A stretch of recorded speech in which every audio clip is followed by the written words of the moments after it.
तो ये सूरत हाल थी जिस वक्त सैलाब आया। यहाँ पर ये देखें, ये सोफ़ा कम बेड है, ये कॉफ़ी चेयर्स हैं, और ये बेडरूम की हालत देखें कि ये बेडरूम अब बेडरूम नहीं रहा। ये पूरे का पूरा बेड जो था वो डूब चुका था उस पानी के अंदर। और यहाँ से अगर आपको दिखाएं तो ये बेडरूम भी सारे का सारा डूब चुका था।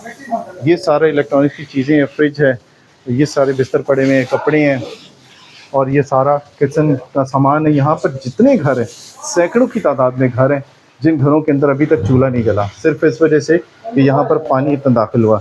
और ये घर वाले जो हैं, ये ज़्यादातर जो घर हैं उनमें मालकान मौजूद नहीं है और किराए पे लोग रह रहे हैं।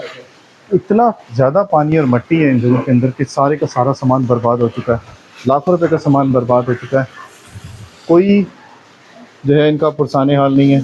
और ये फैमिलीज़ ऐसी फैमिलीज़ हैं जो अपना सामान निकालने में जिनको मुश्किल हो रही है, उन्होंने अपने रिश्तेदारों को बुला के जो आसपास रह रहे थे और शहर से बाहर से आए हैं और इनकी मदद कर रहे हैं। ये देख रहे हैं आप, ये सारे के सारा मट्टी इतनी दाखिल हो चुकी है इसके अंदर, और गटर का पानी भी सारा मिक्स हुआ हुआ है इसके अंदर।